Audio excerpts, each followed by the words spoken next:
హల్లెలూయా! దేవునికి స్తోత్రం. సృష్టికర్త అయిన యేసు ప్రభువారు పరిశుద్ధ గ్రంథం నుండి ఈరోజు మన కొరకు ఇస్తున్న వాగ్దానం యెషయా గ్రంథం 43వ అధ్యాయం 25వ వచనం.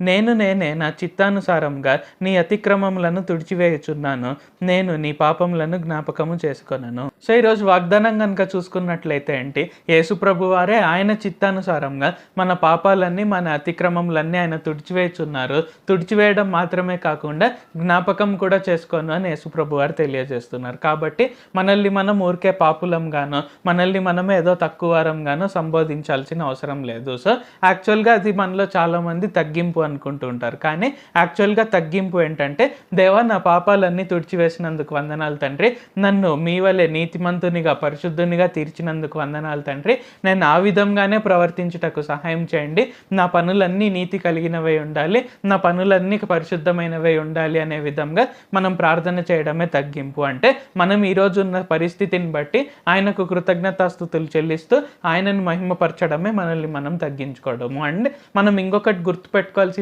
ఏంటంటే, యేసు ప్రభు వారే మనల్ని కావచ్చు ఎదుటివారిని కావచ్చు క్షమించినప్పుడు మనం కూడా ఆ వ్యక్తులను క్షమించాలి. సో మనం ఇలాగ అనుకోవాల్సిన పని లేదు. సో అంటే నేను చేసినవి చిన్న తప్పులే, ఆ వ్యక్తి చేసినవేమో అంత పెద్ద తప్పులు కదా, ఆయన వలన మరి ఆ వ్యక్తి వలన అనేక మంది ఇబ్బంది పడ్డారు కదా అని మనం అనుకోవచ్చు. సో యాక్చువల్గా చూసుకున్నట్లయితే ఏంటి, అపోస్తలుడైన పౌలు ఆయన దేవుడైన యేసు ప్రభు వారు ఆయనను వాడుకోక మునుపు ఆయన అనేక మంది క్రైస్తవులను హింసించారు. సో అనేక మంది క్రైస్తవులను చాలా ఇబ్బంది పెట్టారు, చాలా హింసించారు.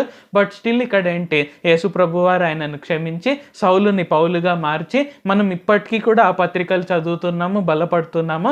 అనేక మంది ఆ పత్రికల ద్వారా వచనాల ద్వారా రక్షింపబడుతున్నారు. కాబట్టి ఇక్కడ కీ పాయింట్ ఏంటంటే, యేసు ప్రభువారు ఎలాగైతే అందరినీ ప్రేమించి క్షమిస్తున్నారో మనము కూడా అందరినీ క్షమించాలి. ఎందుకంటే ఆయన ప్రతి ఒక్కరి అతిక్రమములు తుడిచివేశారు, గుర్తు కూడా చేసుకోవట్లేదు. సో ఆయన జ్ఞాపకం కూడా చేసుకున్నప్పుడు మనం ఆ వ్యక్తి నాకు ఇది చేశాడు కాబట్టి ఇంకా నేను ఎప్పటికీ నేను క్షమించాను. సో అలాగా కాకుండా ఖచ్చితంగా మనం ఆయన ప్రేమలో మనం ఎదిగి, సో ఆయన మనకిచ్చిన ఆత్మలో మనం ఎదుగుతూ ఖచ్చితంగా యేసు ప్రభువారు ఎలాగైతే మనల్ని ప్రేమించి అందరినీ ప్రేమించి క్షమించారో మనం కూడా అందరినీ ఆయన వల్లే ఆయన హృదయంతో ప్రేమించి అందరినీ క్షమించాలి. వారి పాపములు మనము గుర్తు తెచ్చుకోకూడదు. ప్రార్థించుకుందాం.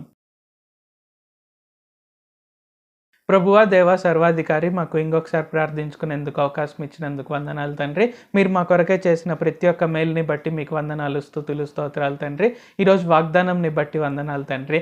మీ చిత్తానుసారంగా మా అతిక్రమములన్నీ తుడిచివేశారు, మీ చిత్తానుసారంగా వాటిని మరెన్నడూ జ్ఞాపకం చేసుకోను అని మాకు తెలియజేసినందుకు వందనాలు తండ్రి.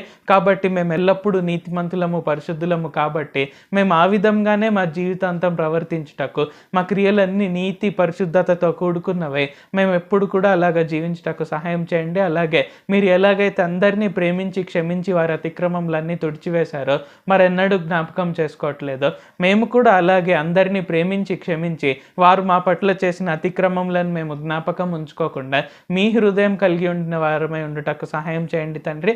మీ ప్రేమతో మమ్మల్ని అందరినీ నింపండి. ఈ ప్రార్థనలో పాల్గొంటున్న ప్రతి ఒక్కరికి మీ ప్రేమను రుచి చూపించి వారిని మీ ప్రేమతో నింపండి.